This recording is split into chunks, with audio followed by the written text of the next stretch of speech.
prévu justement leur remplacement par le conseil d'administration, et ces remplacements seront cooptés, donc, seront validés par la prochaine assemblée générale, dès lors qu'il y aura une personne absente, et les personnes cooptées au conseil d'administration n'auront pas de voix, n'auront qu'une voix consultative, ils ne pourront pas voter les décisions du conseil d'administration, puisqu'ils n'auront pas été élus par l'assemblée générale, justement.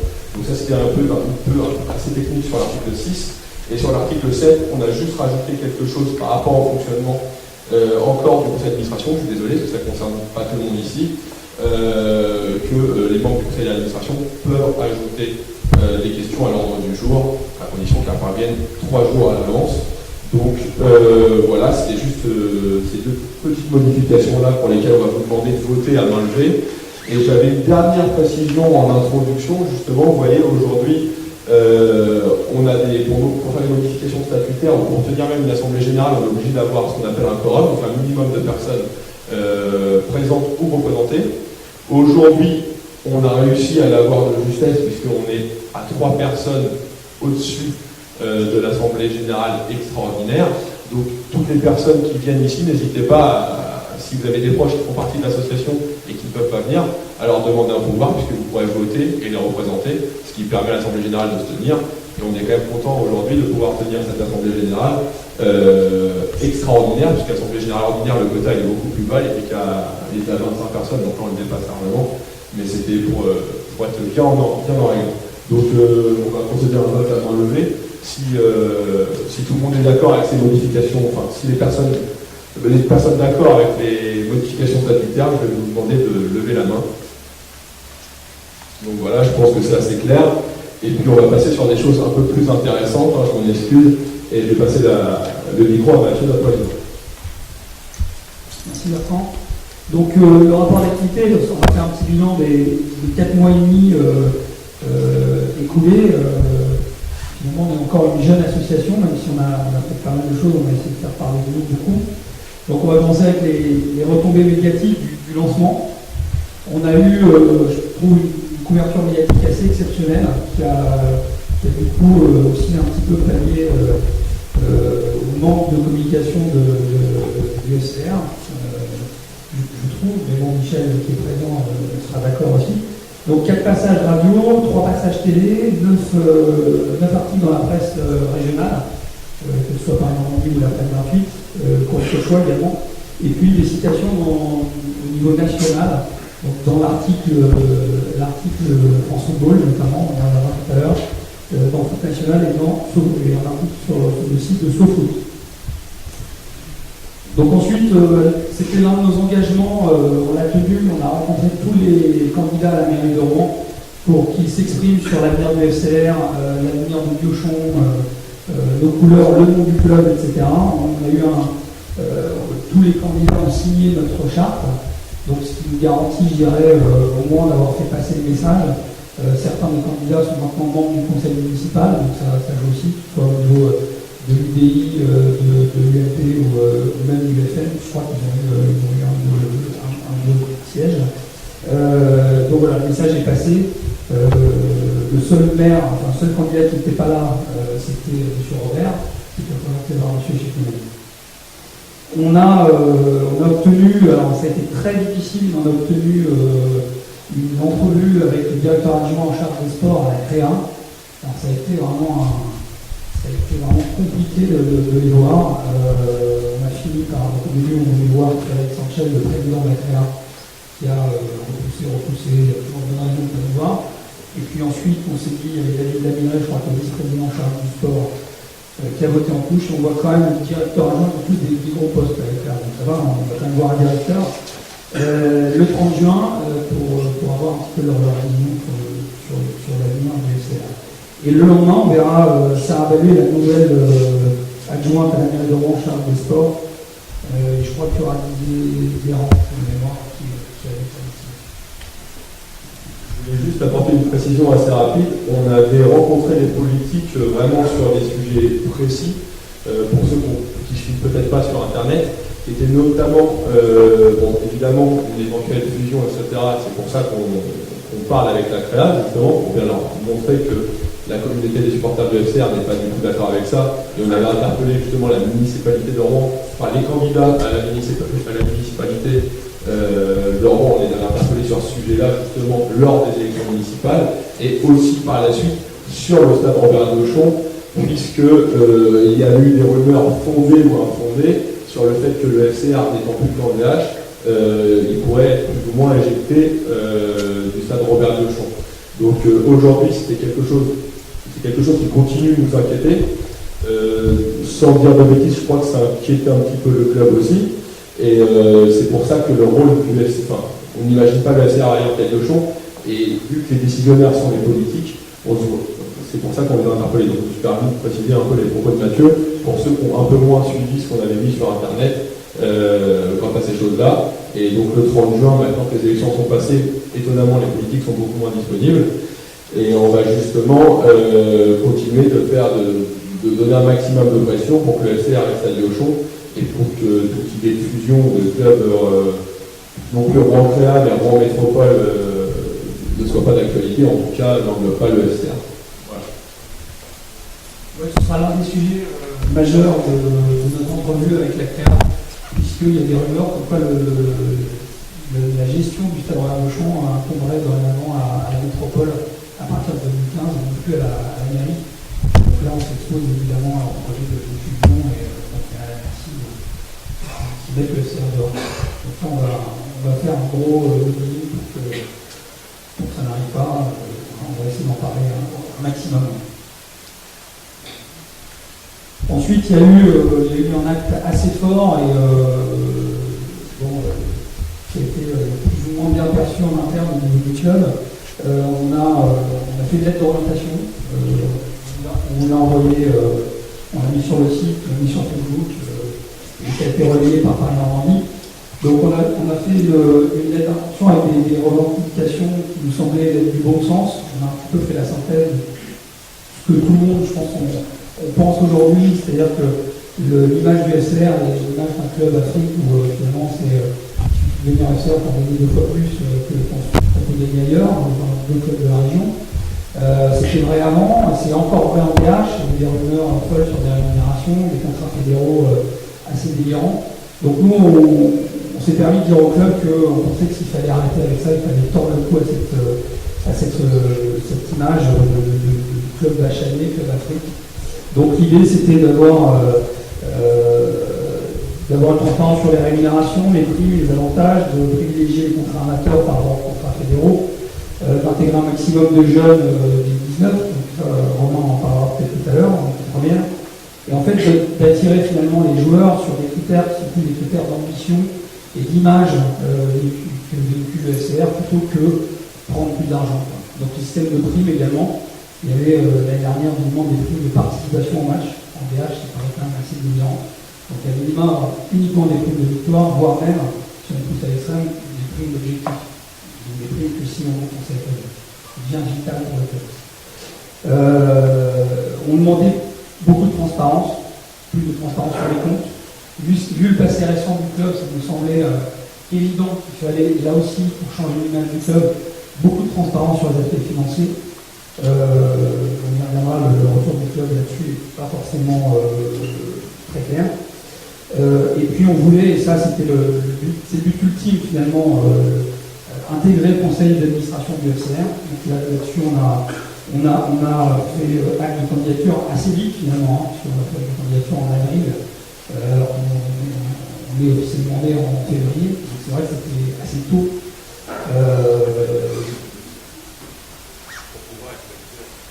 Voilà, de toute façon on savait qu'il y avait un poste vacant au conseil d'administration. Ce poste vacant, de toute façon il serait officiellement remplacé lors de la prochaine AG du club en décembre. De toute façon, c'est aussi pour ça qu'on s'y prenait maintenant, c'est qu'il y avait une fenêtre de tout.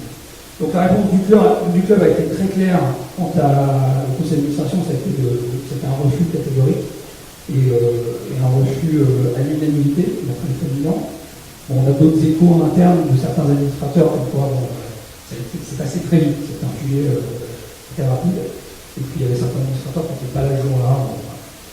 En tout cas, voilà, aujourd'hui, la position du club, c'est vous n'êtes pas prêts, faites vos preuves, vous êtes une jeune asso, c'est leur position aujourd'hui.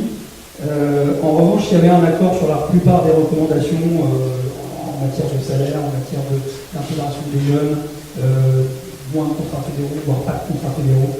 Ils étaient assez d'accord avec nos recommandations et ils étaient d'accord aussi pour clairement annoncer la couleur. L'an prochain, on doit monter en CFA2, parce que cette année, on était tous un peu choqués du fait que le club n'annonce pas l'ambition de monter en CFA2. Même si c'était, voilà, le club était dans une situation compliquée à l'intersaison, ça nous semblait quand même évident qu'il fallait annoncer l'objectif de donc voilà, et il y a cette notion de transparence qui aujourd'hui fait débat avec notamment le président qui estime qu'il n'y a pas à rendre des comptes sur les budgets, etc. Est-ce que Michel Mallet donne son budget? Est-ce que Michel Mallet donne des éléments financiers? Sur quoi je lui réponds que l'USQ n'a pas le passif qu'on a avec la DNCG, n'a pas la trajectoire qu'on a eue par rapport à ça. Et que nous, je pense que l'USQ, ça intéresse un petit peu moins aussi les gens que le CR. Malgré tout, le cul jaune, c'est plus un mythe qu'autre chose. Donc voilà, je pense qu'on a le devoir aujourd'hui d'avoir une vraie transparence sur ces éléments-là. Donc on va se battre pour continuer à obtenir des éléments là-dessus. J'ajouterais aussi rapidement que dans le passé, avec les prédécesseurs de Fabrice Tardy, il y avait personne qui justement secouait un peu le club et allait poser ces questions. Alors pour les gens qui se demandent parfois à quoi sert l'association, la fédération du Piron, ça sert aussi à ça. Ça sert à mettre les pieds dans le plat et à dénoncer certaines choses, à tenter de dénoncer. Parfois on n'arrive pas à tout savoir. Et c'est vraiment justement la transparence. C'est même des choses qu'on a entendues des politiques lors de notre entrevue. Par exemple, la mairie socialiste, qui est donc toujours là, nous a clairement dit que les comptes du FCA, ils aimeraient qu'ils soient un peu plus clairs, notamment savoir ce qui va aux équipes de jeunes, aux féminines et à l'équipe première. Ils nous ont clairement dit que les subventions, ils ne souhaitaient pas qu'elles aillent entièrement à l'équipe première. Et ça, c'est des choses justement qu'on saura rappeler dans le futur, et même si c'est dit rapidement comme ça lors d'une assemblée générale, c'est des choses sur lesquelles on veille et on essaye vraiment d'avoir un maximum de renseignements possible. Et on le fait vraiment pas en tant que cherchant en gros, etc. Vraiment pour le bien du club, par rapport au passif du club qui nous a coûté beaucoup trop cher. Donc j'insiste un peu là-dessus pour que vous compreniez bien que on essaie vraiment de défendre ces choses-là et que peut-être que si ça avait été fait dans le passé, on n'en serait pas là. Puisque c'est vrai qu'on a peut-être des présidents à qui on a laissé tout faire par le passé, on est en DH aujourd'hui. Oui, c'est vrai que c'est un point important parce qu'il y a un grand malentendu sur la fédération des Piron globalement. Certains pensent qu'on a un club de supporters, type le Rouennais, les Renfans, la section de garde. On n'est pas un club de supporters, on a un club qui regroupe les amoureux du club et qui veut être plus actif et acteur que spectateur de la gestion du club. Donc c'est quand même pas pareil. Donc Fabrice Tardy, lui, dit déjà commencer par nous occuper des supporters, des déplacements, faire des tifos, prendre des tambours, etc. Je dis, c'est pas. Encore une fois, nous, on a trois objectifs très clairs. On a un premier objectif, je le rappelle, c'était le pacte Piochon, c'est de défendre nos couleurs et l'existence même du FCR, donc se battre contre une fusion. Et donc, ça, c'est tout le lobbying qu'on fait au niveau des politiques. Donc, plus on est nombreux, plus on pèse. Aujourd'hui, on n'a pas le nombre exact, parce qu'on a encore quelques adhésions ces derniers temps, on est de l'ordre de 280 membres environ. Donc, on n'a pas encore franchi la barre de 300, on l'annonce souvent, malheureusement. Donc ça, c'est le premier objectif. Le deuxième objectif, il est très clair, là aussi, on l'a annoncé dès le départ, c'est de participer à la gouvernance. Donc avec un rôle consultatif, on ne veut pas prendre la place de Fabrice Tardy. Encore une fois, comme le disait très bien Bertrand, on est dans une démarche très constructive. On est là pour aider le club, on n'est pas là pour torpiller le club, on est vraiment là dans l'intérêt du club. Et on a un rôle de garde-fou, on veut avoir ce rôle de garde-fou pour éviter qu'on fasse tout et n'importe quoi, qu'on ait des ambitions qui soient démesurées, qu'on fasse des choses qui nous coûtent très cher récemment. Et ensuite, et ça c'est un objectif dont on parlera tout à l'heure, c'est de reconstituer les archives du club. Ça c'est l'objectif le plus consensuel, je dirais, avec tout le monde est d'accord là-dessus. Et voilà, mais c'est bien ces trois objectifs. Et on fait tout ce qu'on fait dans ce but-là. Donc c'est vrai que lorsque Fabrice Tardy nous dit Et le club nous dit commencer par gérer les problèmes en tribune. Il y a quand même 3 incidents majeurs cette année au niveau des supporters. Donc avec une insulte raciste. Le premier réflexe de faire le service c'était de m'appeler un dimanche après-midi, c'est l'anniversaire de mon fils, peu importe, pour me dire voilà tes curous ce qu'ils ont fait. Donc, je lui explique qu'on n'est pas responsable de ça. Déjà, quand bien même on s'était positionné sur ce là, je pense qu'on ne peut pas être responsable d'un acte isolé comme ça. Et donc c'est vraiment important que le club comprenne ça. Alors, ça fait partie de la gouvernance, de la sécurité. J'y reviendrai tout à l'heure aussi au niveau national, il y a le même débat. Donc on peut en discuter, mais en tout cas, c'est qu'un l'un des points de la gouvernance, c'est pas le point principal de tout ça. Alors, par rapport aussi à tous les personnes qui sont sceptiques, qui se demandent ce qu'on a fait pour le club cette année. Donc cette année, on a remis en place le site officiel du club. Ça, je m'en suis occupé personnellement, puisque la SASP avait finalement tout balancé. Ça fait partie du patrimoine du club. Les URL, les fcrouen.com.fr, tout ça a dégagé, c'était à la poubelle. Donc il a fallu beaucoup travailler pour récupérer les adresses, pour remettre en place le site avec le partenariat avec l'équipe nationale, que j'avais initié il y a quelques temps. Donc ça, s'il n'y avait pas eu la Fédération du Puy Rouge, on n'aurait pas eu de site officiel, très clairement. Ensuite, il y a eu, avec Bertrand, on a joué un rôle de médiateur avec les Rouen-Fans et avec Nathan, qui est aussi un membre pour que le club ait des interlocuteurs aux Rouen-Fans pour que ce qui s'était passé à Cassis, qui avait pénalisé le club, ne se reproduise pas. Là, ça a été plutôt un succès. Alors, malheureusement, il y a ce match de Coupe de Normandie qui a génial. Ensuite, il y a notre secrétaire Cédric Gauthier qui a mis en relation le club avec un club à faire qui s'appelle Dominique Conquérant, qui apparemment a débouché sur la signature d'un sponsoring d'une des sociétés. Bon, Cédric pourra peut-être en parler plus en détail. Il y a eu d'autres mises en relation et d'autres rencontres organisées par Cédric.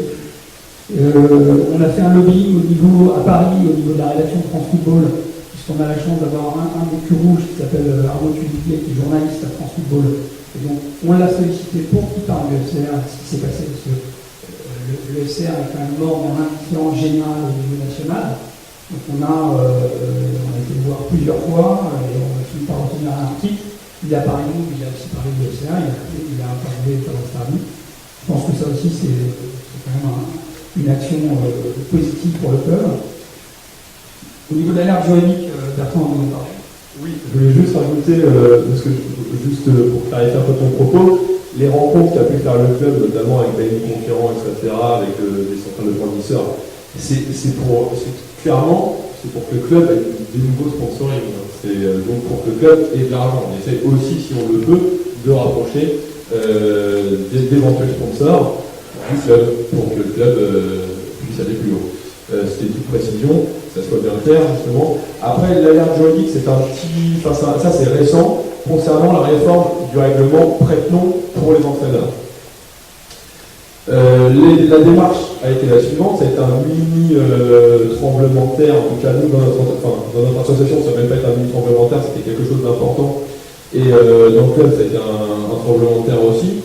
C'est que vous savez tous que William Ouiron a été nommé entraîneur de l'équipe première et que quelques semaines après, le club s'est rendu compte on peut même penser que le club le savait peut-être même, puisque Fabrice Tardy n'a pas vraiment répondu à la question de Manuel Kennel, mais quelques semaines après on s'est rendu compte que William Ouiron n'avait pas les diplômes et qu'il ne pouvait donc pas entraîner au niveau de la division d'honneur.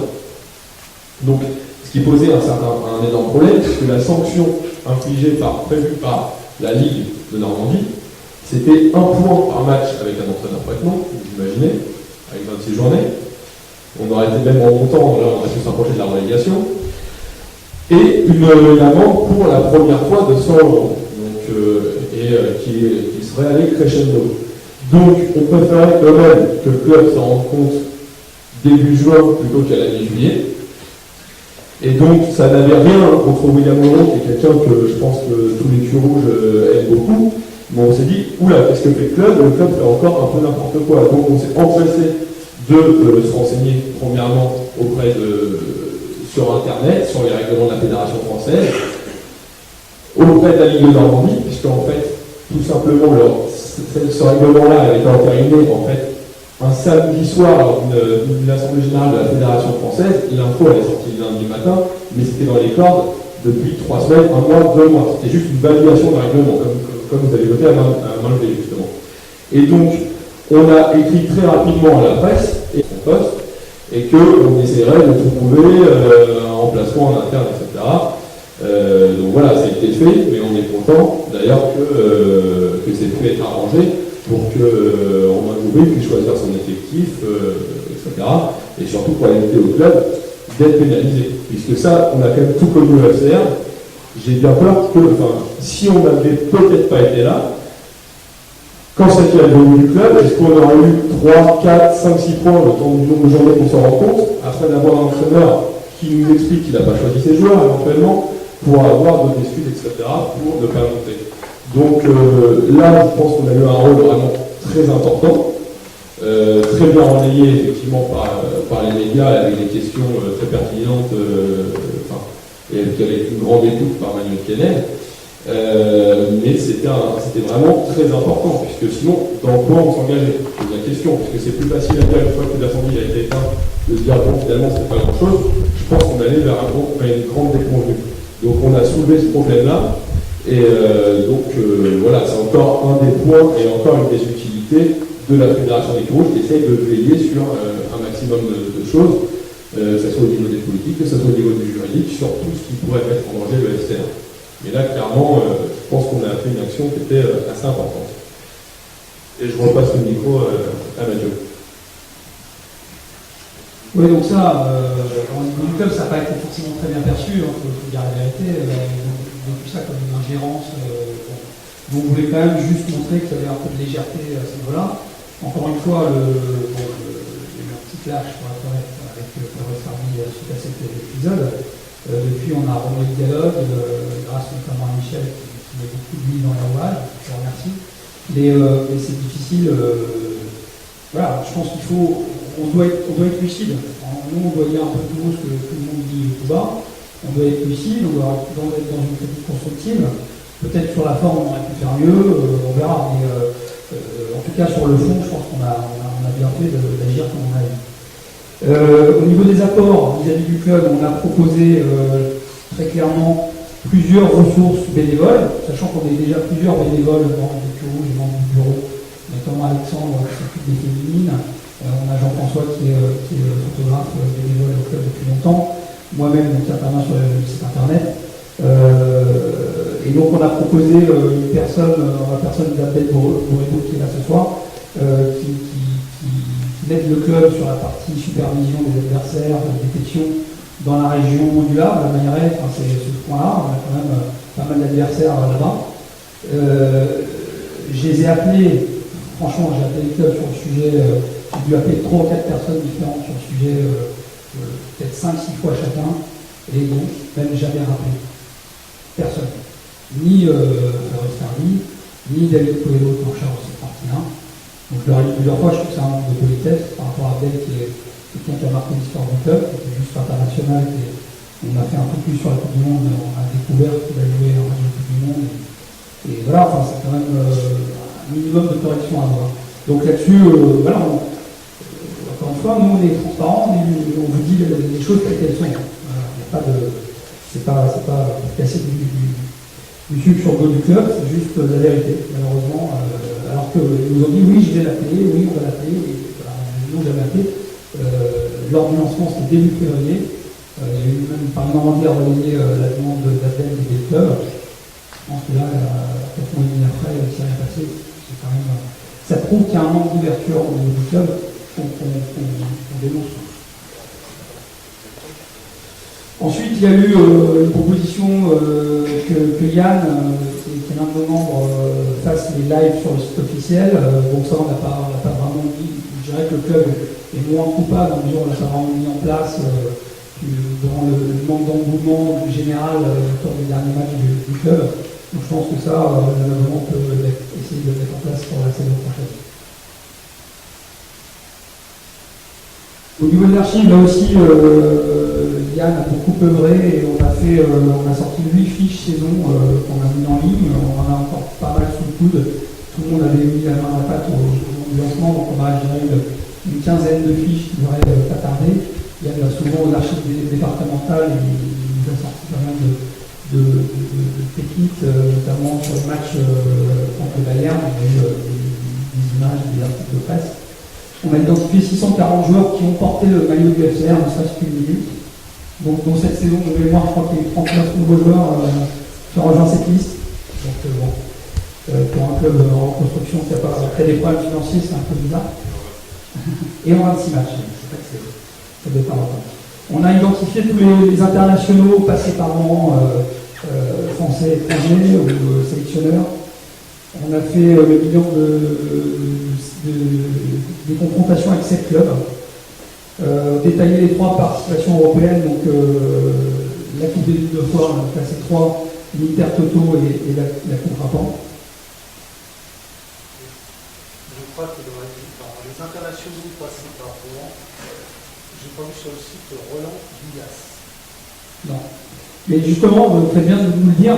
Le but, c'est vraiment que ça soit contributif et que chacun. On a eu beaucoup d'ailleurs. On a eu. Il a joué 6 mois à Rouen. Ouais. Il avait de Bordeaux. Ouais. Et il avait été sélectionné en équipe de France. D'accord. Merci. On a eu beaucoup de gens qui nous ont répondu sur Internet. On a eu d'anciens joueurs qui nous ont dit je ne suis pas dans la liste, j'ai été international junior. François-Xavier Louis, notamment, qui nous a contacté. Donc, voilà, on est complètement là-dedans, on ne prétend pas tout savoir, au contraire, et parfois, aidez-nous, envoyez un mail à contact@fédérationpurouge.fr avec grand plaisir. Donc, Laurent Elias, on note. Yann est en train de m'aider. on va faire ça. On a fait donc des focus, là, notamment la dernière date sur la Coupe du Monde, sur tous les Diables Rouges qui ont participé à la Coupe du Monde, notamment, on a eu un demi-finaliste de la Coupe du Monde, en la personne de Thomas Cofichard. Finaliste. Voilà, il y a eu quelques personnes, et cette année, on n'a rien chez lui. Aussi, c'est la communauté qui nous a signalé qu'on avait oublié. Voilà. Et puis, on a fait des interviews aussi de l'ancien joueur régulièrement. On a 3 nouveaux membres d'honneur qui sont venus. Il y avait Jacques Mogis qui était là au lancement. Malheureusement, on avait oublié de le rendre hommage. Donc on ne peut pas être là ce soir, malheureusement. Il y a Fabrice d'Horizon qui a passé 6 saisons chez nous, qui a connu la CFA2 jusqu'à la Ligue 2. Et Damien Da Silva qui va découvrir la Ligue 1 l'été prochain, qui non seulement est devenu membre d'honneur, mais est aussi devenu membre enceinte. Il s'est acquitté de sa petite œuvre. C'est bien malherbe, alors au niveau national, c'est quelque chose peut-être de suivi de plus loin, mais on a été membre fondateur du Conseil national des supporters de football qui a été lancé au Sénat en avril 2014. Donc on est membre fondateur à la Nantaise et Socios Nancy. Donc le but c'est de créer une fédération d'associations comme nous qui veulent participer à la gouvernance des clubs. On est vraiment sur le sujet de la gouvernance. Alors en s'appelant Conseil national des supporters de football, évidemment, on va quand même se poser la question de la sécurité et des liens avec les supporters actifs et les migrants. Donc on a rencontré hier l'UCPF, Jean-Pierre Nouvel, qui était ravi de me voir, qui m'a reçu d'une manière très, très, très cordiale. Il n'y a pas de problème avec lui, qui est ouvert au dialogue et effectivement, je pense que le CNSA va devenir un interlocuteur important au niveau des instances, puisqu'on va aussi rencontrer Thierry Braillard, le secrétaire d'État au sport, le 16 juillet, donc la rencontre est prévue, et Frédéric Thierry qui a reçu un coup de fil de l'AFP, lui disant apparemment vous voulez refuser de dialoguer avec le CNSF, et du coup il a dit non, mais pas du tout, au contraire, donc là c'est on va prendre un rendez-vous. Donc pour notre association Mutu Rouge et puis Même pour le FCR, c'est des retombées médiatiques nationales. Il y a eu lors du lancement des reprises dans l'équipe SoFoot, Le Monde, Le Figaro, etc. Donc il y avait Fédération du Rouge, FC Rouen. C'est quand même intéressant à un premier DH qu'on soit représenté dans ce genre d'association. Il faut savoir que pour l'instant, il y a 6 membres. Il y a donc à la Nantaise, Socios Nancy, l'équipe rouge, et puis depuis, il y a eu le mouvement Azuréor de Toulon, il y a eu Socios Valenciennes, donc je ne sais plus comment il s'appelle, Valenciennes, et Tous Unis pour les Verts de Saint-Étienne. Donc il y a, ce qu'on expliquait, c'est qu'il y a quand même donc, il y a 3 clubs pro, il y a 3 clubs qui, de par la taille, de par leur histoire, à la taille de la Ligue 2 Red Pro, donc Toulon, Rouen et Valenciennes, déjà tout droit, donc qui symbolise bien les errances des gouvernances et ce qu'il faut à peu près éviter. Donc finalement, on a quand même des exemples à ne pas suivre et on a quelque chose. On peut aussi prévenir certains clubs de catastrophe. Le rapport financier, je voulais ajouter quelque chose sur ce sujet pour bien préciser que c'était pas un sujet déjà franco-français, puisque les supporters allemands sont propriétaires d'un club, ils ont 50% plus une voix qui est attribuée aux supporters, au club, etc. Et c'est un sujet qui s'est développé déjà il y a quelques années en Angleterre, avec la reprise par les supporters de quelques clubs, qui se développe aussi en Italie, où le même organisme que le CNSF s'est réuni la semaine dernière, ça c'est pas Mathieu, et dans un autre sport qui a connu les mêmes problèmes que nous, et qui revient au niveau professionnel, on a Bourgoin-Jallieu, je ne sais pas si certains d'entre vous l'ont lu, notamment dans l'équipe. Bourgoin-Jallieu a été repris en partie, juste sur de la participation, mais à hauteur de plus de 30%, ce qui leur permet d'avoir un droit de veto même. Et donc Bourgoin-Jallieu l'année prochaine qui sera en Pro D2 rugby, on est sur des budgets que même, je ne veux pas dire de bêtises, mais de 10 millions d'euros, donc on est sur des choses sérieuses au rugby. Le Bourgoin-Jallieu appartient en partie à ses supporters. Donc c'est pas un projet qui est complètement impossible ni complètement faux. Il me semble avoir dit à la réunion de lancement, en Allemagne c'est le cas, l'année dernière les 2 finalistes de la Ligue des Champions étaient allemands, ce qui n'empêche donc pas d'avoir des résultats. Donc on espère que cet objectif va grandir, mais en tout cas on n'est pas sur quelque chose d'utopique. Voilà, c'est juste cette petite précision. D'ailleurs, Pierre Louvel nous donnait l'exemple du Havre, qu'ils ont fait la fédération des supporters du HAC, avec, je crois que comme c'est les Marines, les Barbarians, puis les HAC fans, ils ont fait cette fédération-là, et cette fédération-là est actionnaire du club. Alors, 0,2% du club, mais symboliquement, les supporters sont actionnaires du HAC. Donc, c'est quand même un exemple à suivre pour nous, même si à mon avis, ça met plutôt c'est sous contrôle de la direction du club, mais voilà, le fait est que ça existe chez nous. Voilà. Sauf que là, tu mets l'accent sur les supporters, mais pas la fédération. Alors, les supporters au sens large, parce que les hack fans, c'est pareil, les gens qui sont des amoureux du hack, qui sont pas hack fans, et qui sont. Non, c'était pour justement. Oui, mais c'est vrai que d'ailleurs, d'une manière générale, les dirigeants de club et même Jean-Pierre Louvel, ils ont une vision très restrictive des supporters. Il a dit, au stade de CH, on a les partenaires, donc les loges, on a les CSP+, donc les places premium, et puis on a les populaires, et puis on a les supporters. Donc pour lui, les supporters, c'est un sous-ensemble, c'est vraiment la ligne, finalement. Donc je lui dis, je me suis permis quand même de lui dire, je crois que c'est une vision très restrictive du supporterisme, il y a plein de modes de supporterisme. Je lui ai dit, même vous, vous êtes un supporter du HAC, probablement, pour passer du temps comme il a fait, avec de l'argent. On est tous supporters à notre niveau, donc on a juste, chacun n'a pas forcément le temps d'aller à tous les matchs, n'a pas forcément les moyens d'investir, des sponsors, des scènes, mais je veux dire, c'est une vision qui est très très écoutée.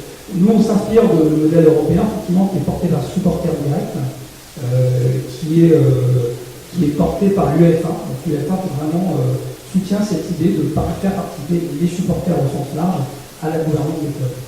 On va aller avec Clément, un des membres, à Wembley fin juillet. On va rencontrer toutes les associations de ce type-là en Europe. Voilà. à nos frais. Pas avec enfin, le rapport financier, je ne sais pas, ça va être condition d'ailleurs, et c'est là qu'ils vont dire un petit mot peut-être, parce que le trésorier, malheureusement, n'est pas là pour nous. Bon, globalement, il n'y a pas. Le gros des charges, c'est ce soir, c'est cette salle, parce qu'on n'a pas vraiment eu le choix, on s'est fait un petit peu tard. Mais on a eu du mal à trouver une salle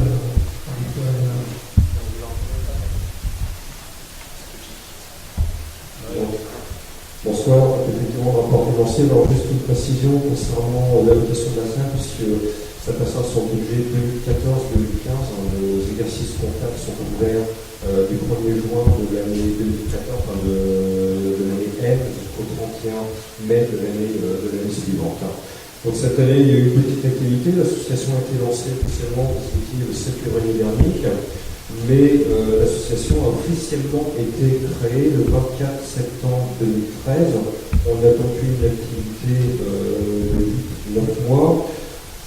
Nous avons reçu 3028 euros de recettes qui se décomposent essentiellement sur des cotisations pour 2330 euros. Et nous avons également reçu 697 euros de dons, des cadeaux pour donner l'argent en plus de leur cotisation.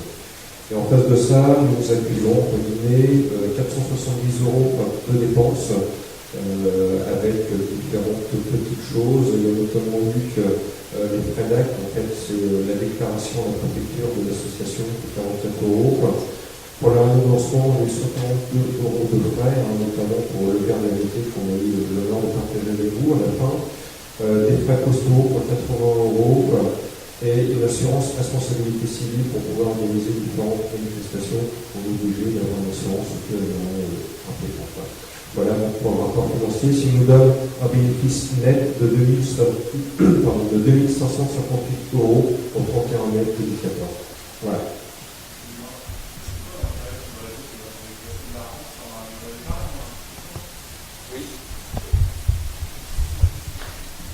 Voilà, c'est ça. La banque, c'est le crédit mutuel. On a fait plusieurs recherches. Donc, le crédit mutuel, c'est une sortie du lot, on va dire. Et le banquier vous a proposé, vous avez un compte courant normal qui n'est pas rémunéré. Voilà, il y a un peu d'argent dessus, entre les 500 euros sur ce compte courant. Et par contre, au-delà des 500 euros, on met de l'argent sur un livret bleu qui est rémunéré à hauteur, comme le livret 1, c'est à 75%. Bon, là, on a eu 11 centimes, mais sur un exercice très très court, qui soit une somme plutôt réduite pour le moment. Pardon? Non, je trouve ça bien. D'accord. On va quantifier l'argent qui nous fait. Même si c'est le but de l'association, c'est d'avoir un présent. C'est d'avoir le but de l'association. Non, mais à la base, une association sur une question régie. Ouais, c'est à but non lucratif, mais l'idée c'est que le produit, tout ça, c'est aussi un trésor de guerre. Le jour où on voudra aussi monter au capital, c'est une SAST. Donc c'est pas logique qu'on ait un peu de bénéfice. En fait, la précision, normalement, l'association, elle devait réinvestir l'argent qu'elle a. Non. En fait, il ne faut pas confondre à but non lucratif et avoir une recette fiscale à zéro. C'est pas la même chose. Notre but, c'est pas de faire de l'argent, comme toute association, sinon on s'appelle l'association de loi 1901. Et après, si on a un bénéfice, de toute façon, il reste dans les surveillés, chacun peut demander des comptes. Et il reste justement, comme l'a dit Mathieu, comme trésor de guerre, pour le jour où on souhaite un jour pouvoir rentrer dans le capital du club. Et d'ailleurs, je voulais rebondir là-dessus pour dire que si nos comptes sont clôturés au 31 mai, c'est un mois à 31, au 31 mai de chaque année, c'est justement pour éventuellement pouvoir intervenir entre le mois de mai et le mois de juin, puisqu'on avait la grande spécialité du FCR, c'était de faire des augmentations de capital de dernière minute pour passer devant la DNCG. Donc si un jour on avait un besoin d'argent au FCR et que ça nous permettait de rentrer dans le capital d'une société, c'est dans le futur, c'était la raison pour laquelle c'était un petit détail, on avait pensé à ça. Voilà. Non, mais pour finir, c'est pas un problème, parce que je pensais qu'en fait, Voilà, une précision, une association a le droit de faire ce qu'on appelle des bénéfices, mais des résultats excédentaires, mais les pas d'actionnaires, ce sont les administrateurs, donc le programme se fait partager. Il doit être investi pour l'objet principal de l'association. C'est ce qui différencie, entre autres, une association et une société lucrative. Ouais.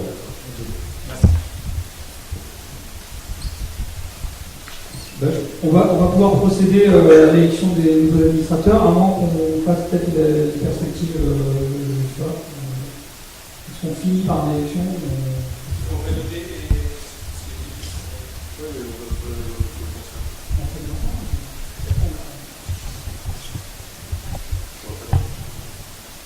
On va déjà vous présenter les objectifs, les actions à venir, les perspectives pour 2014-2015. Et ensuite, mais il y en a pas pour longtemps. On a parlé tout à l'heure, Ouais. je peux mettre un R et deux D. C'est moi en plus.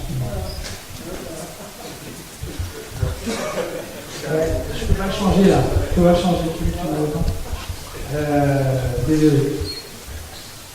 Donc on va revenir, on va faire l'élection dans un instant. Je voulais juste vous dire les prochaines étapes. Et donc, qu'est-ce qu'on va faire maintenant pour 2014-2015 ? Donc il y a les rencontres avec la CA et la mairie, on vous en a parlé. On va revoir le club. On va revoir le club assez vite maintenant pour préparer la saison et participer à un conseil d'administration pour présenter aux administrateurs notre démarche. Parce que finalement, à part Philippe Boulot, Pierre Goud et Fabrice Tardy, il y avait quand même du coup les 14 autres membres qui n'étaient pas, 12 autres membres qui n'étaient pas au courant. Donc c'est important quand même qu'ils sachent ce qu'on fait, qu'on leur présente tout ce qu'on vient de vous présenter aujourd'hui. Et puis il y a la grande nouveauté de cette saison, ça va être qu'on va créer un club entreprise des culs rouges. Donc ça, si parmi vous il y a des gens qui aujourd'hui auraient un petit billet à mettre en sponsoring ou en mécénat ou FCR, mais considèrent qu'il n'y a pas assez de transparence sur où va aller l'argent, comment ça va être utilisé. L'idée, c'est qu'on constitue ce club et on investit finalement en sponsoring en mécénat via des entreprises membres du club entreprise des culs rouges, uniquement si on rentre au conseil d'administration. C'est la contrepartie. Donc moi, j'ai déjà identifié 4 entreprises de membres des culs rouges qui éventuellement pourraient, dans cette optique-là, dire nous, on veut bien mettre X milliers d'euros, X centaines d'euros, mais uniquement si les culs rouges sont membres du conseil d'administration. Donc ça va être, je pense, un axe fort aussi pour aider le club et Michel Rodriguez à trouver de nouveaux partenaires. L'idée, c'est d'aller chercher des nouveaux aussi, mais voilà, conditionné quand même à quelque chose. Donc on veut faire un tournoi des culs rouges en fin d'année. Finalement, on n'a pas pu le faire faute de temps. C'est un peu juste pour cette saison. On essaie de faire ça, prendre à l'avance, de faire ça la saison prochaine. L'élection du meilleur joueur cette saison, on n'avait pas trop de cœur à la faire. Donc on a voté en touche pour la saison prochaine, là aussi. Et puis on va essayer à la fin de l'année de réunir une génération, peut-être la génération qui a fait le temps en 2003, en 2002, pour que les culs rouges puissent voir ces anciens joueurs, qu'on voit des images de l'époque, etc. Parce que, par exemple, toujours, on est un peu obligé de se souvenir des bons moments, parce que c'est un peu difficile. Donc voilà, et puis on fera aussi on a proposé ça au club, d'ailleurs, on a créé des produits dérivés, s'occuper de toute la partie merchandising. On a des experts en la matière chez nous. Donc ça, il faut mettre ça en place également. Donc, et puis à plus long terme, il y a toujours les projets de reconstituer les archives complètes du club. Donc ça, c'est un travail de longue haleine. Je pense qu'on en a bien pour 2-3 ans. L'idée, c'est que d'ici aux 120 ans, ou dans 5 ans, on soit complètement carré, qu'on ait une fiche pour tous les matchs de l'histoire du club, une fiche pour chaque joueur. Voilà, on a du boulot. On voulait éventuellement habiller Diochon, alors ça c'est un peu ambitieux, mais peut-être avec des grandes photos, des choses comme ça, sous la Lenoble, donc ça c'est pareil, ça va à plus long terme. Match de gala, match de charité, on a un peu relayé ensemble pour nous, récemment, mais on n'a pas été pas organisateur. Créer un almanach annuel avec l'histoire du club, donc avec toutes les stades de l'histoire. Et puis un projet de DVD pour les 120 ans du club, en espérant qu'on soit en minimum en CFA, pour que ça ait un peu de pour terminer, hein, parce qu'il me semble que c'est ça, je voulais justement vraiment insister sur le fait qu'on ait 19 conseils d'administration qui ont ce partage de travail quotidien de faire avancer l'association, mais que tout le membre est bienvenu dans cette association, tout le monde peut participer, ça peut être une participation active et ça peut être comme monsieur nous envoyer un mail ou venir nous voir le jour du match en nous disant tel joueur a joué au FCR ou je connais tel joueur ou pensez à telle idée. Vous êtes membre, vous pouvez participer. Il n'y a pas de cours de fin. C'est vraiment quelque chose d'important que ne vous sentez pas exclu, n'hésitez pas à nous contacter, on essaie de vous répondre assez rapidement. C'est vrai que notre moyen principal de communication est Internet. Donc pour ceux qui n'ont pas, on essaie de faire des efforts justement en envoyant les courriers et en essayant d'organiser des choses. Et puis de toute façon, avec les quelques manifestations qu'on organisera dans l'année, on fera aussi l'occasion de se rencontrer. Et on fera peut-être un jour une réunion un peu boîte à idées pour tous ceux qui veulent nous donner des nouvelles idées, puisque on est vraiment à l'écoute de toute idée tout simplement pour la défense du FCR. Voilà. On va procéder aux élections, c'est ça, il me semble. Donc pour les élections, c'est relativement simple puisqu'il y a 3 postes à pourvoir. Donc on a 3 candidats, ce qui devrait simplifier les choses, à savoir Jean-François Damois, qui est ici, Christophe Vallée qui est au fond, qui a pris la parole, et je pense que celui que tout le monde connaît, donc Abdel Bourébou, un R2V, ça c'est rectifié, qui est ici. Donc est-ce que, je ne sais pas si... oui, je pense que ça peut être bien que chacun se présente un petit peu. Pour Abdel, je pense que ça sera...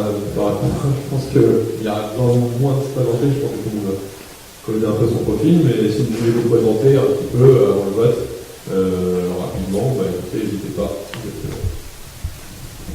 Bonsoir, je suis le premier de la liste, donc Damien François. Pour l'info, je suis au club depuis 2005. 2005-2006, il faut savoir du club, on va dire, depuis cette saison. Voilà. Et encore aujourd'hui. Voilà. Donc c'est tout ce que je peux vous dire sur moi, c'est pas mal. Donc voilà. Bonne soirée. Les modèles, je vais juste ajouter un mot sur Jean-François. Il y a l'avantage de connaître très bien le club de l'intérieur, puisqu'on est un photographe, on va dans des endroits où nous on ne va pas. Il faut voir le staff, les joueurs, il faut aussi les gens. Parce qu'on connaît le club depuis longtemps, c'est important d'avoir un peu de connu avec nous au conseil d'administration. Abdel, tu veux dire un mot? Non? Ah, il veut pas? Bon, il veut pas. D'accord. Bon, Abdel, moi j'ai jamais vu jouer, j'étais trop jeune, mais a priori c'était la coqueluche de Duchon, ailier droit, international algérien, donc on a participé à la Coupe du Monde 82. 2 passes décisives sur un match sur lequel il a participé. Et puis la vidéo sur YouTube, vous invite à aller voir, ça donne un aperçu de son talent. Et bon, voilà, Abdel était là au lancement, nous suit depuis le début, on s'appelle régulièrement. Un vrai attachement au club qui est sincère, et donc je pense que d'avoir quelqu'un comme lui au conseil d'administration, ça renforce notre crédibilité.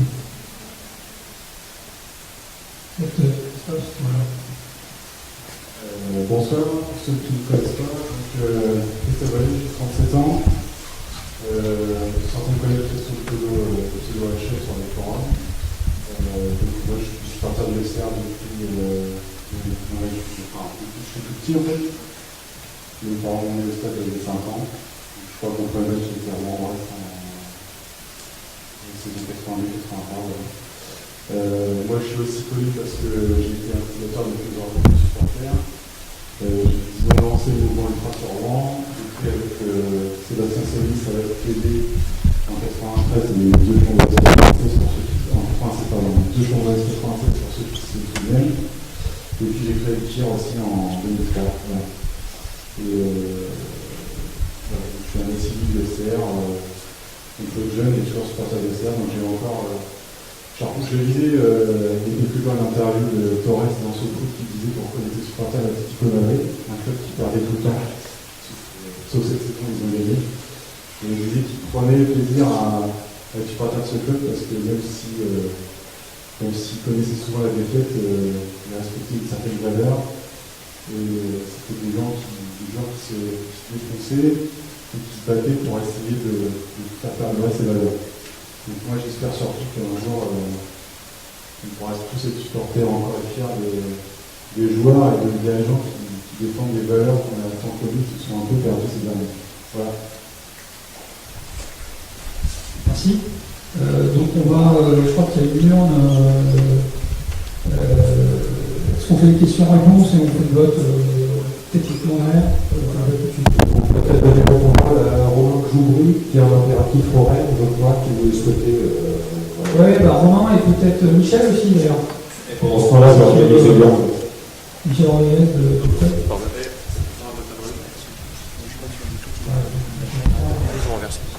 Étant donné qu'il y a 3 candidats, pour que ça aille plus vite, je vais juste vous demander de lever la main, enfin, évidemment pour ceux qui votent pour, j'en ai vraiment pour 2 secondes. Donc justement, le premier candidat, donc Jean-François Damois, pour les gens qui votent pour sa candidature, je vais vous demander de lever la main. Voilà, donc Jean-François Damois est donc élu à une très large majorité. Pour Christophe Vallée, de même, je vais vous demander de lever la main. Et enfin, pour Abdel Bourrego, je vais vous demander également. Voilà, c'est terminé. Abdel Bourrego et Christophe Vallée sont aussi élus. Et puis, je vais laisser la parole à le micro. Voilà. Bonsoir à tous. Écoutez, je me présente rapidement, c'est la première fois. Donc, pour m'entretenir, j'ai 40 ans. 41 fin juillet, je suis marié, j'ai 2 enfants. Je suis un peu plus rouge. parce que j'ai connu malheureusement 3 équipes de bilan au club. 2 en tant que joueur et 1 en tant qu'entraîneur. Voilà, aujourd'hui je suis fier, heureux et ravi d'être le nouvel entraîneur de l'équipe première. Même si j'ai bien entendu toutes vos attentes, voilà, tout ça, de la part des supporters du Droit-Lait et des Cureaux, même si je n'ai pas fini un peu des supporters, j'ai entendu vos attentes par rapport à la saison qui va arriver. Le projet du club aujourd'hui, uniquement et simplement sur la partie sportive, sur l'équipe première avec l'IDH, c'est bien évidemment de bâtir une équipe compétitive pour jouer la montée en CFA2, il faut le dire. Quand on est le CR, on est de le dire, de ne pas le cacher, de ne pas le mentir, parce qu'on manque de respect peut-être aux adversaires qui sont un peu pas les imbéciles. Donc on fait quelque chose de très intéressant en coulisses, et le président Tarami ainsi que David Collot sur le recrutement et William Méron qui ont travaillé dans ce sens. On fait, je pense que vous allez voir dans la presse, les recours officiels, pour un gros travail, vraiment pour monter une équipe très compétitive, très ambitieuse, avec un état d'esprit, voilà, c'est surtout l'état d'esprit, et non pas non plus à ramener des joueurs avec des euros et des contrats fédéraux. Voilà, le FCR 5 étoiles c'est terminé, ça peut vous le dire, je peux vous le garantir. On va y mettre de la fibre, de la passion, de l'humilité, du travail, du courage pour avoir des valeurs, on parlait de valeurs tout à l'heure. Moi, c'est quelque chose qui me tient aussi à cœur, parce que quand on voit les bilan en club, qu'on en parle là, c'est parce qu'il y a des valeurs, c'est vraiment qui prônent, au-delà de l'aspect financier ou autre. Je ne suis pas non plus là pour embourgeoiser, ou on s'en fout. Si on s'enrichissait au FCR, ça se saurait. Voilà, moi, je suis employé communal aujourd'hui, je passe l'année de Bruxelles. À côté de ça, j'ai eu ma passion à 200%, je ne fais pas ça pour le fric, parce que je suis passionné. J'ai obtenu le diplôme d'entraîneur que je vais aller chercher, que le club a financé. Aussi le DF, il fait un certain coût. Et si aujourd'hui moi je peux améliorer mon quotidien grâce au foot, une heure par temps en famille, voilà, c'est le but. En tout cas, c'est pas ce qui trouve chez moi. C'est la passion, l'unité, le travail. Et comme vous, je vous dis, on est en train de bâtir une équipe très compétitive. Et je peux vous garantir, voilà, devant tout moi, que je mettrai du cœur et de la passion à atteindre l'objectif qui est le nôtre, c'est-à-dire la CFA2. Voilà, avec un staff très compétent, en l'occurrence William. Voilà, je peux revenir sur sa nomination, etc. Il y aura bien évidemment besoin de son expérience, de son vécu de joueur. Il ne sera pas simplement ici pour faire le beau, pour faire le cake, comme on dit, vulgairement. Il sera une aide très précieuse. Voilà, je pense que l'un et l'autre peuvent se compléter parfaitement. Manifestement, de par l'obtention du diplôme, c'est moi l'entraîneur, c'est moi qui aura en charge l'équipe, c'est moi qui gérera la composition, l'effectif, la mise en place de l'équipe, comment on va jouer, en concertation avec William. Ça, c'est une certitude, il ne sera pas banni ou sera mis à l'écart. Et voilà, ce que je peux vous dire. Donc, en termes de recul, je suis d'accord aussi, Mathieu m'a la question primaire qui se là. Donc, les recours officiels, vous l'avez vu dans le journal. Il y a eu un travail qui a été fait par William et David Pelot, la cellule de recrutement qui connaît très bien le championnat d'âge. Moi, je suis allé un petit peu comme un cheveu sur la soupe parce que les dossiers en cours par rapport aux épisodes que nous avons évoqués tout à l'heure. Donc le dossier est en cours, je l'ai validé. Il y en a un ou deux que j'ai mis mon roi pour quelques votes sur la forme de la réunion. Je parle de l'esprit, l'attitude du comportement, voilà, ce n'est pas les garçons qui rentrent dans les critères. En tout état de cause, William et David, ainsi que le président Paul Sardine, encore une fois, même si c'est discutable en tout cas sur ce travail de fond, je peux vous garantir qu'il a donné que chez vous. Il y a un très bon recrutement qui a été fait avec l'arrivée de Nadir Chabi, que moi, j'ai de très bonnes épaules, je suis renseigné auprès de certains entraîneurs de VH, voire des garçons que je connais qui sont sur la Jean Adresse, qui m'ont fait l'éloge. Vous avez pu le voir sur deux choses, qui apparemment c'est un très bon joueur. C'est pas apparemment c'est un très bon joueur pour notre niveau. Mais qui nous dira aussi qu'il y a, quand tu dis César Villard, qui connaît déjà la maison, parce que moi je l'ai vu quand il était en week-end avec Mathieu Duhamel, déjà à l'époque. Mathieu Duhamel, c'est fantastique. Jason Gillon, aussi de BSQV, que je connais très bien, parce que je l'ai côtoyé avec les 19 ans, des années de suite. C'est vrai que c'est un très bon joueur. Ça fait le football, c'est une nation qui fait le football, c'est intéressant. Et le quatrième, Jérémy Client, qui revient à la maison. Donc voilà, c'est 4 trucs. C'est des profils très intéressants. C'est des garçons qui sortent le football, il a un état d'esprit. C'est des garçons, d'après ce que j'ai enfin, les échos, ce n'est pas les échos, c'est ce que m'a dit le président quand il l'a reçu. Je regarde dans les yeux, je vous dis, à aucun moment, ils ont parlé d'argent. C'est venu après, juste faire une parenthèse sur l'argent parce que je ne vais pas rentrer là-dedans. C'est vraiment le projet sportif, éventuellement voilà ce qui peut les attendre derrière, ce qui les a intéressés. Et avant de Fabrice m'a dit, professeur Arnaud m'a dit, ce sont des garçons qui n'ont pas parlé d'argent dans la discussion. C'est à la fin, quand il faut mettre des chiffres sur les vacations, entre guillemets, à un moment donné, de mettre quelque chose dans la balance. Voilà, en tout cas, c'est l'état d'esprit qui prime, la valeur avancée du joueur.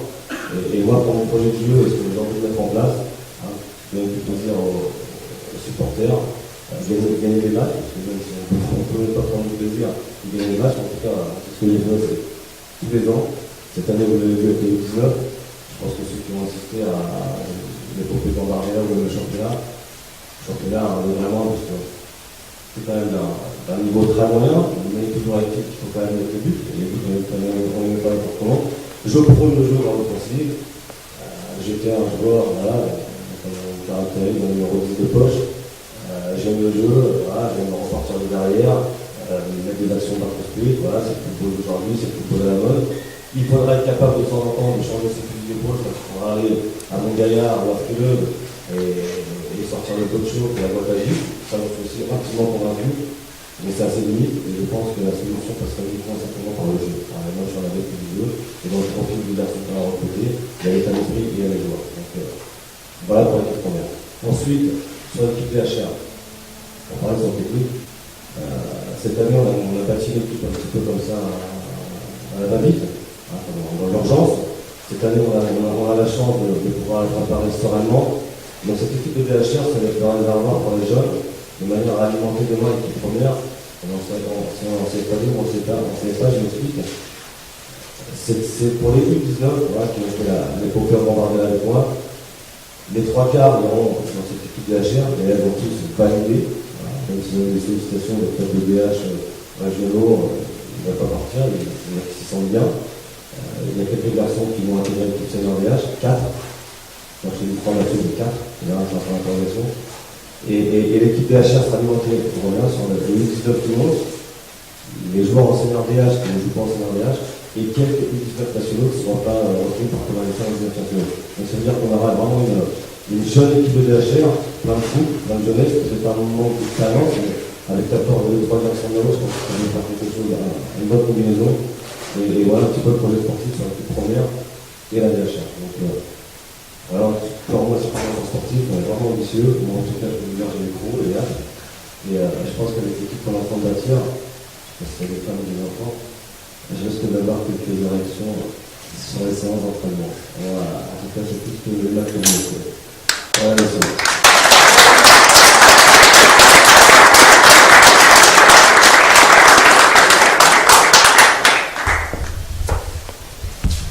Merci Romain.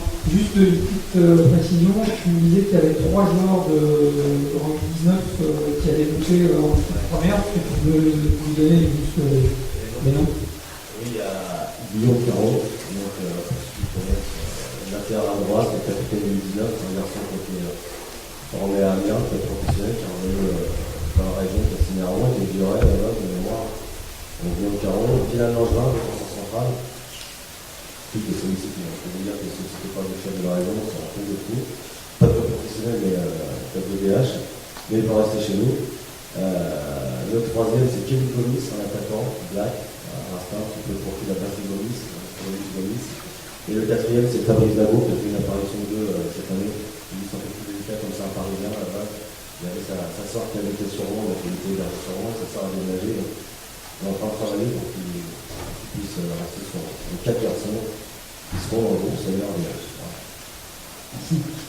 Et juste une précision par rapport à Jérémy Prieur, qui avait du coup un contrat fédéral, lui, à Beauvais l'an dernier, de la Petite Rouennais, donc vraiment revenir chez nous, c'est bien, mais tu peux nous dévoiler un petit peu, est-ce que c'est ici un contrat fédéral chez nous ou... J'ai pas la teneur, franchement, j'ai pas la teneur, j'ai juste eu Emile et David Coulot qui sont plus à l'aise avec le marché des garçons quand on décide. Ils m'ont envoyé un message pour me dire ok pour Prieur. Après le détail, les formalités, l'aspect financier, franchement, je ne veux pas savoir, ça ne regarde pas, mais en tout cas, le leitmotiv du président, c'est contrat fédéraux, c'est arrivé. Le seul aujourd'hui, c'est Kevin Frandy parce qu'il est signé 2 ans, et le seul qui nous reste sous le bras en termes de contrat, c'est Kevin Frandy, parce que Mathias n'est pas très grand, donc c'était les 2 seuls qui avaient signé 2 ans, tous les autres. L'armée en classement amateur, elle n'a pas validé, donc je ne pensais pas. Asselineau classement amateur, elle a validé. Nicolas Pantegini n'est pas conservé au club, il y avait 1 an. Et moi, voilà, je prends le petit peu en route, et le voir, c'est ça.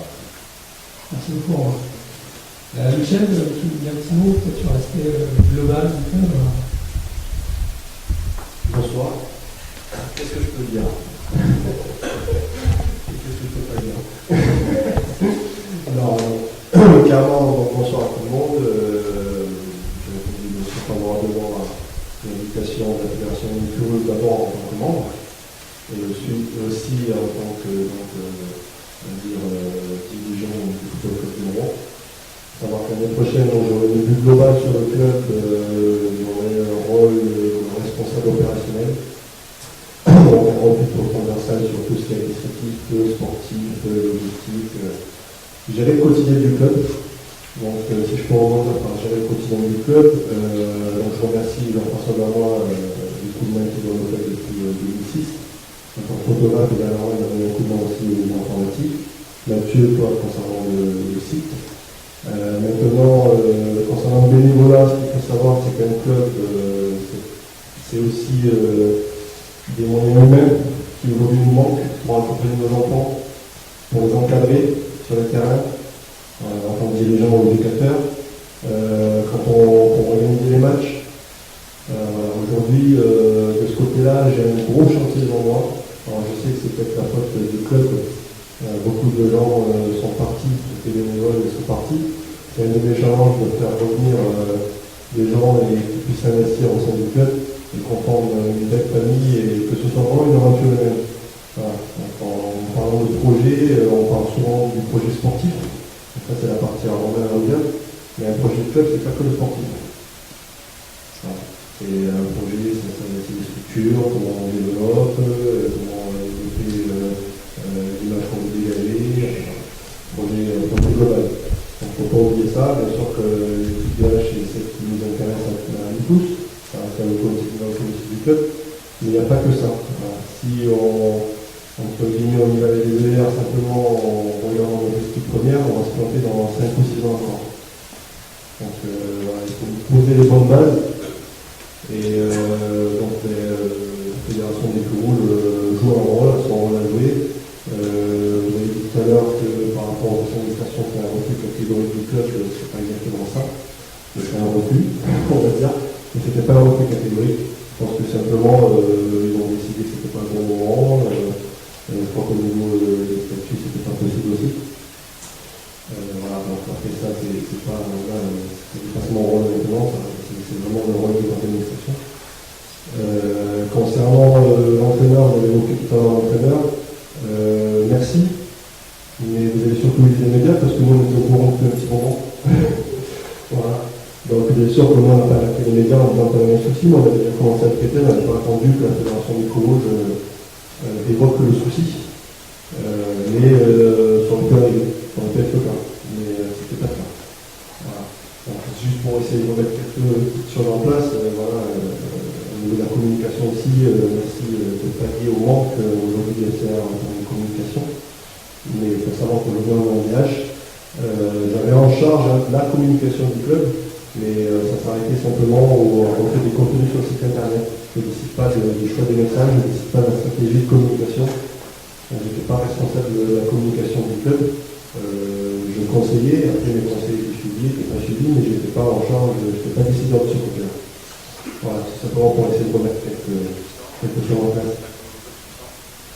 Je saurais, je pense qu'on a un président avec beaucoup de qualités, qui est très actif, qui décide beaucoup de choses, et moi j'ai aussi notre travail à faire, donc aujourd'hui je le conseille.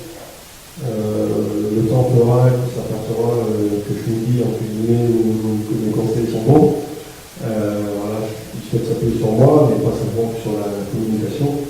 Après, c'est aussi avec l'équipe technique aussi, c'est important voilà. Mais c'est important que une stratégie de communication, je suis d'accord avec vous, aujourd'hui on ne peut pas se permettre voilà, avec les réseaux sociaux, ça va très vite, et puis en termes de communication dans notre image, notre club, on a tout un travail de fond à faire là-dessus. Oui, mais je pense que c'est le cas de tout le monde, ça va tellement vite aujourd'hui. Vous savez, l'image, pour la construire, ça prend du temps. Par contre, pour mettre tout par terre, il faut une seconde, souvent. Donc, il faut être vigilant là-dessus, c'est pour ça aussi qu'il faut être, voilà, faut mettre une veille en place. Voilà, c'est pas simple. Tout ce que je peux vous dire ce soir, c'est que, comme disait Romain tout à l'heure, FC Rouen 5 étoiles, c'est vraiment fini, tout simplement parce que c'est vital pour nous, et que si on doit vivre l'aventure humaine aujourd'hui, tout nous-mêmes j'espère, voilà, c'est pas seulement écologique, hein, on verra bien, mais ça va être de limite. Aujourd'hui, il y a des actions à mettre en place, et c'est dès aujourd'hui. J'ai envie de dire, malheureusement, le club est en crise, il est en train de sortir de la crise, j'espère que sportivement on en sortira complètement de la crise l'année prochaine avec l'inscription en 7 à 2. Mais on a aussi nos 17 ans nationaux, nos 19 ans nationaux, il y a des féminines qui a une ambition d'accéder en bien. Il faut vraiment prendre cette crise dans le malheur, pour vraiment la prendre comme une opportunité pour rebondir. Voilà. Surtout on ne passe pas l'erreur de simplement on va dire, traiter le dysfonctionnement qui nous a mené au dépôt de bilan, mais traiter les dysfonctionnements qui ont fait qu'aujourd'hui le FC Rouen est en DH. On n'est pas au moment en Ligue 2. Voilà. Donc on est une réflexion un peu plus large là-dessus. Bon voilà, je vous souhaite une bonne soirée et un bon match. Merci.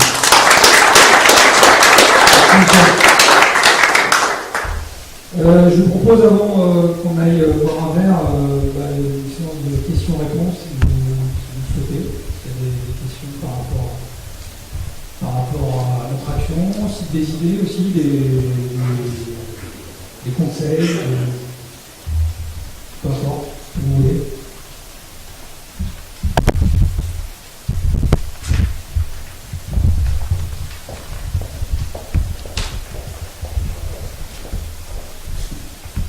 Moi, je vais laisser à Romain Michel.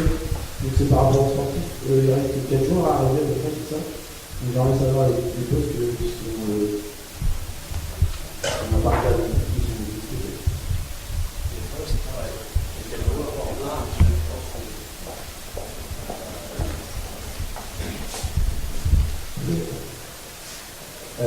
Les postes ciblés, comme moi, je peux vous donner un excentré offensif droit, un excentré offensif gauche, un gardien de but, Maxime Mathieu.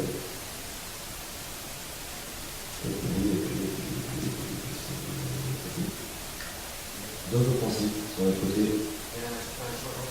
Et un gardien de but. Ah, j'ai oublié de préciser aussi, on récupère Alexandre Laurent, gardien U19 qui était en U17 nationaux chez nous, qui est parti à l'AGIA, qui vient en doublure de l'équipe première, qui sera amené à dans U19 nationaux. Voilà, ça aussi, j'ai oublié de préciser. Non, il était à l'AGIA. Alors les jours enseignants en DH. On va voir les dons. Comment? On va voir les dons. Non, c'est des dossiers, voilà. Ouais, non. Ouais, on va parler. On va dire voilà, deux offensifs, droite-gauche, des garçons qui débordent, qui sentent, qui font des appels à l'intervalle, qui sont au football, voilà, vitesse et qualité de centre, un petit peu. Merci à vous. Oui, on a eu le détail des joueurs qui restaient et des joueurs qui partaient.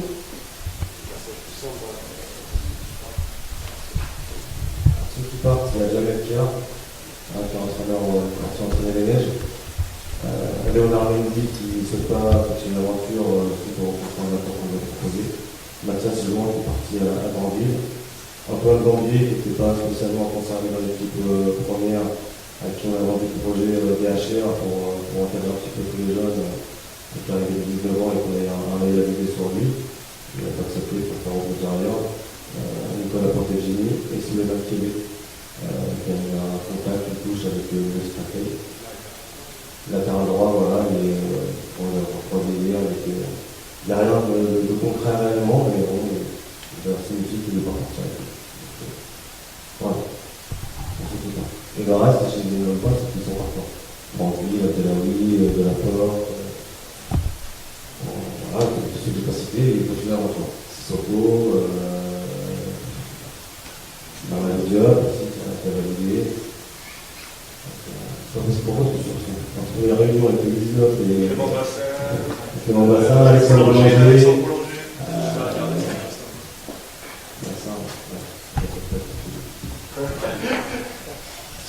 Merci.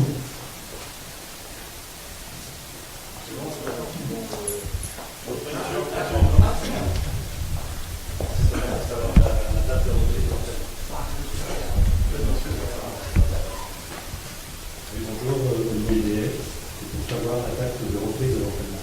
Lundi 28 juillet. Merci.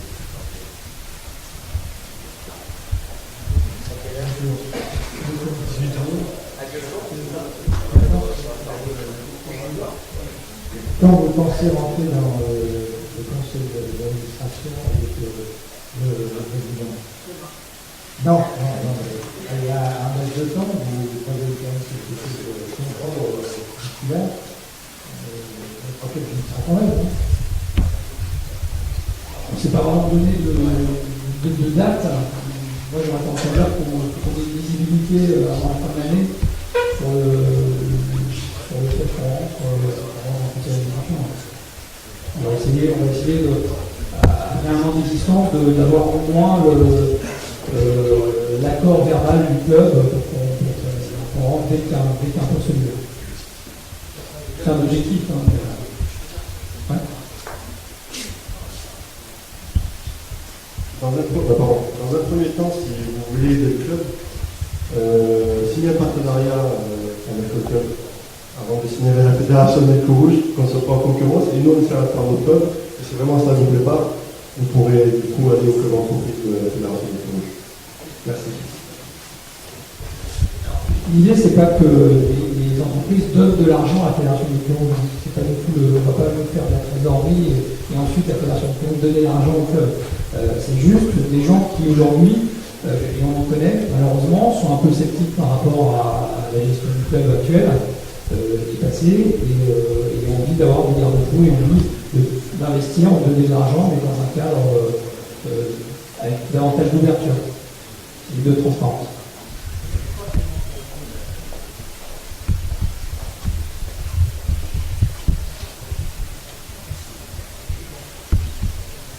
Alors, le club entreprise, c'est de faire en sorte que les culs rouges qui sont entrepreneurs, qui ont une société et qui ont des budgets mécénat et sponsoring, mais qui aujourd'hui n'ont pas envie d'aider le club directement parce qu'ils trouvent qu'il n'y a pas assez de transparence, parce que il n'y a pas assez d'ouverture vis-à-vis des culs rouges, disent nous on est prêt à mettre 1 000 euros, 500 euros en mécénat, en sponsoring, mais seulement si les culs rouges sont représentés au conseil d'administration.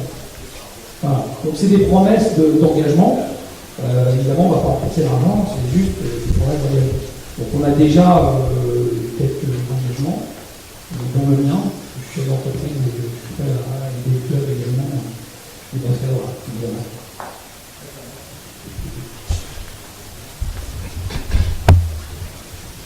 C'est ça. Juste une question sur le match amicaux que vous avez dit. Le nom, est-ce que vous avez déjà sur les réseaux sociaux?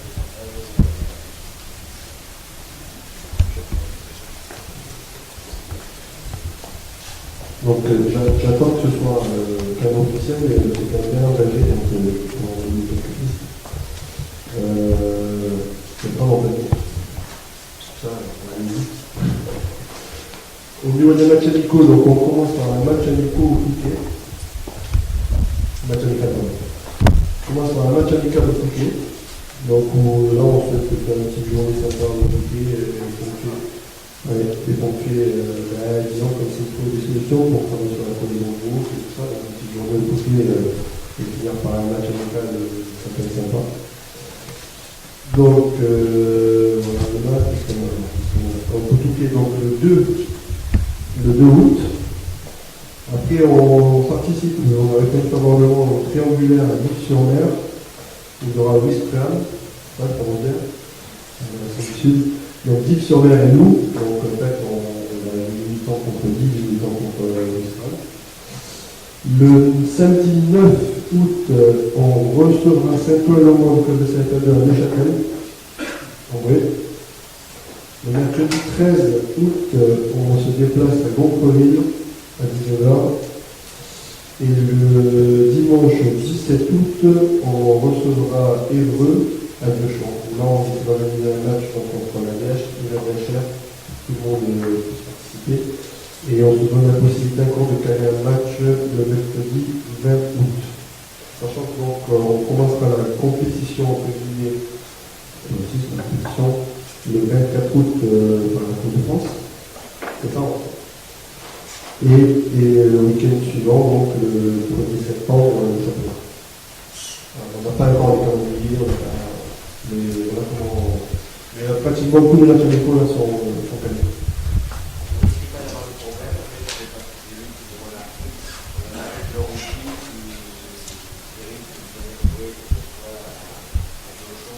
Alors, non, justement, mais bon, ça, on verra après avec Mathieu et avec la Fédération du Club Rouge, les rencontres à Clara, le 30 et le 1er juillet la mairie. Il faut savoir qu'aujourd'hui, le Serron, c'est 538 licenciés, 25 équipes.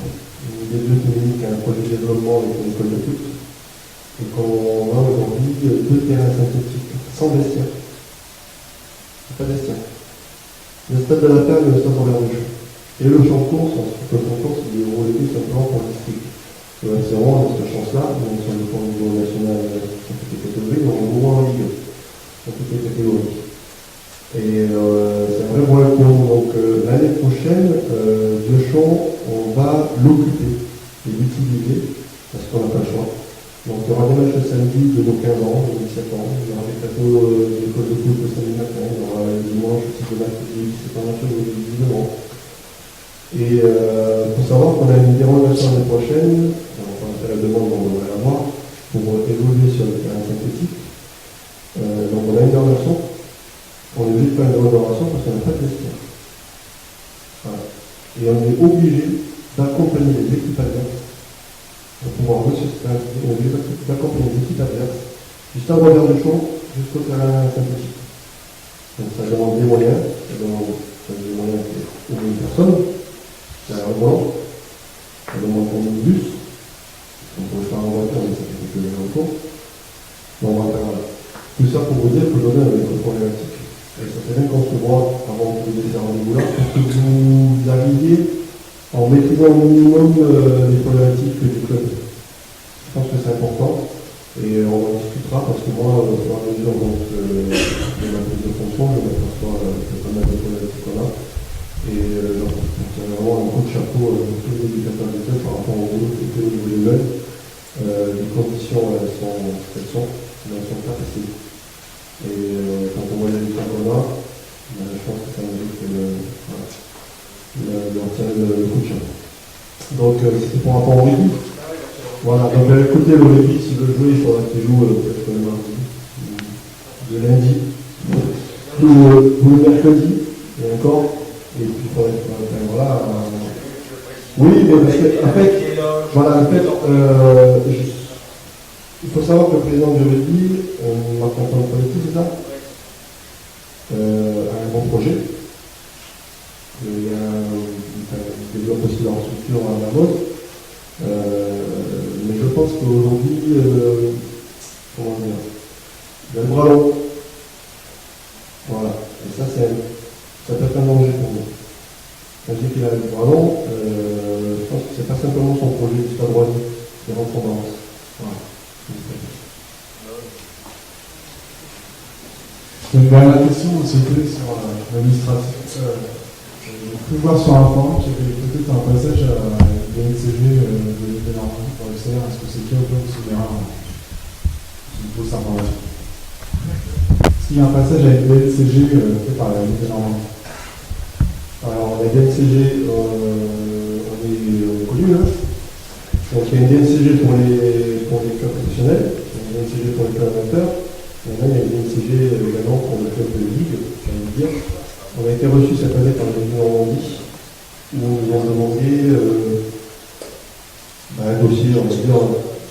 Je suis désolé de repartir parce que j'ai un rendez-vous, un repas familial. Ici, là, peut-être que ma valise est devant la porte. Dans ce cas-là, je vais revenir.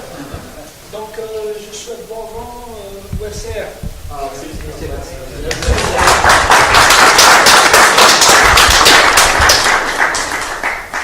Donc la BNCG, cette année, on a été reçu par la BNCG de la Ligue. Ils nous ont demandé, bien sûr, tous les justificatifs possibles et imaginables. Mais ça, c'est normal. Maintenant, j'espère que le traitement de tout à l'heure, du espérance, sera le même pour tous les autres clubs. Mais moi, le président, dans cette optique-là, on ne voit aucun inconvénient, mais le jour, on va passer à la BNCG. Et on va tous les documents qu'il faut. Voilà. Et, de toute façon, il faut savoir que la BNCG, à la base, elle n'est pas là pour faire la répression ou sanctionner. Non, mais je dis ça parce que justement là, en nous convoquant une demande psychojustificative, elle joue vraiment son rôle. Et si elle avait joué son rôle comme il faut depuis le début, on serait pas là. C'est dans ce sens-là que vous l'avez dit. Si le club avait été sérieux du long l'année, on serait peut-être pas ici. Si le club a été sérieux, oui, c'est vrai, mais si la BNCG a été sans service, voilà, parce qu'elle est là pour réguler les championnats, elle est là pour contrôler, en termes de contrôle de gestion, plus faire que ça. Si on en est arrivé aujourd'hui à ce point-là, malheureusement, ou alors le président va le faire avant.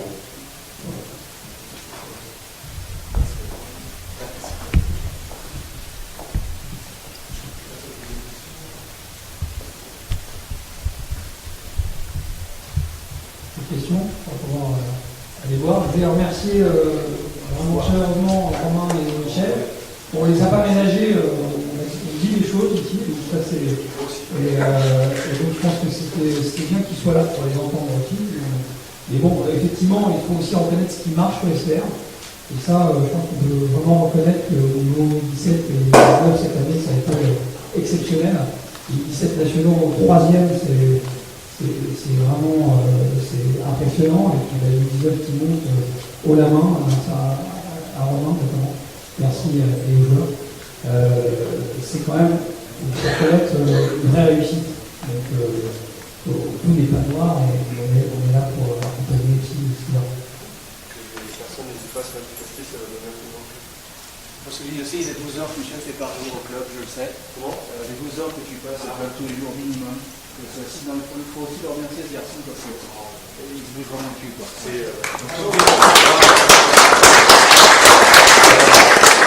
je suis sincère aussi aujourd'hui, le club m'offre une formidable opportunité pour m'en remercier. Donc bien sûr, reconnaissant.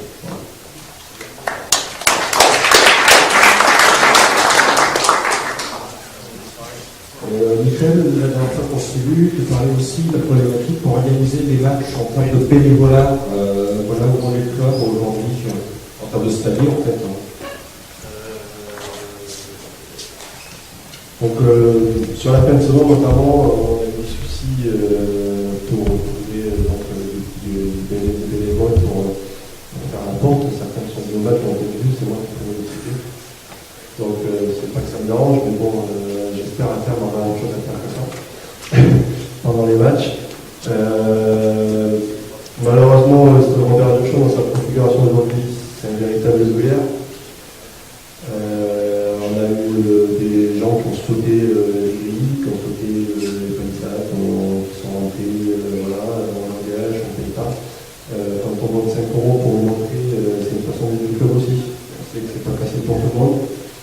Mais aujourd'hui, la part recette du match, dans notre budget, a toute sa part. On fait preuve de beaucoup d'humilité, toutes les sommes sont bonnes à prendre, et on sera très attentif à ça. J'ai vraiment un souci pour la saison prochaine pour organiser les lives, parce que j'espère que, même si on a fini avec 40 spectateurs, j'espère que l'année prochaine on atteindra les 700, 800, compagnie. Et là, j'aurais un vrai souci, parce qu'il faut au minima une ou deux personnes à billetterie, une ou deux personnes à la grille dans le show principal, une ou deux personnes à la grille latérale, une personne à la solo, une personne pour les accès des officiels. Voilà. Et ça, aujourd'hui, clairement, avec la sécurité, je ne parle pas de la sécurité, aujourd'hui, clairement, le club n'a pas les moyens, il n'aura pas les moyens de payer des personnes pour occuper ces places-là. Donc voilà, c'est un appel que je lance, j'ai commencé à recruter, j'ai commencé à... Alors je sais que ça demande de l'engagement, attention, le bénévolat, ça demande de l'engagement, le dimanche à 15h, c'est pas toujours facile. Voilà, mais malheureusement, pour le club aujourd'hui, et comme je disais tout à l'heure, peut-être même heureusement, ça va permettre aussi au club de créer du lien. On crée du lien, de peut-être former une famille et un noyau de bénévoles qui suivra le club sur les prochaines années. Voilà. Je pense qu'il faudrait faire une billetterie à l'entrée de la ferme.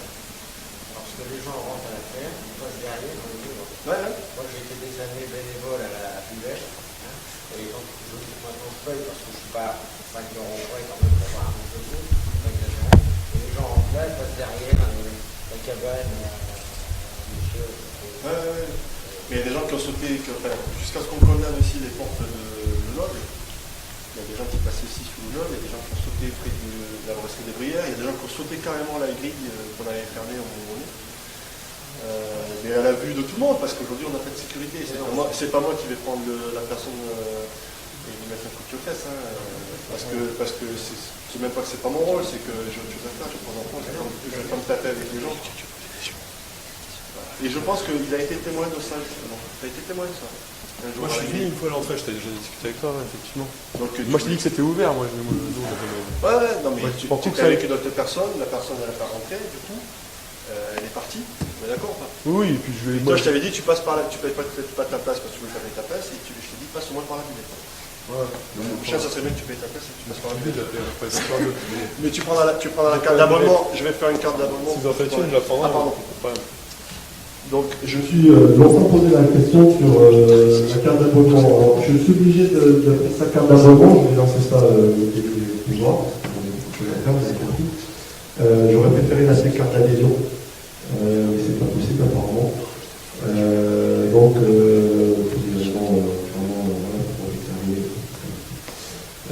l'idée c'est vraiment au-delà du fait de bénéficier de l'Estecard d'un tarif préférentiel pour suivre les 13 matchs à domicile.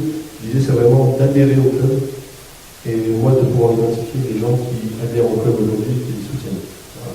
Donc ce serait une carte d'abonnement de 50 €, en sachant qu'on est une association et s'il y en a qui ont la chance de payer des impôts, s'ils veulent faire un don, il n'y a pas de souci. S'ils veulent un peu plus d'argent, on fera le dossier fiscal qui va mieux. Merci. Il y a des questions?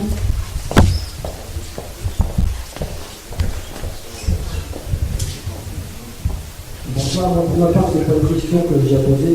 Je voudrais simplement dire que moi, la descente en DH m'a permis de découvrir un club que je pensais connaître depuis 30 ans. Cette année, j'ai été voir 45 matchs. Quand je dis 45 matchs, c'est 45 matchs officiels, c'est-à-dire la DH, à domicile comme extérieur, les 19, les 17, les féminines. Donc je ne dis pas à tout le monde de faire comme moi, mais ça permet de découvrir le travail qui se passe vraiment à l'intérieur du club. il faut vers des joueurs, des jeunes, des 19, des 17, et surtout des gens qui les entraînent, qui font un travail important. Même au niveau des entraînements, ça permet de voir des choses qu'on n'imagine pas, et surtout ça permet d'éviter de faire des bêtises sur les forums. Merci.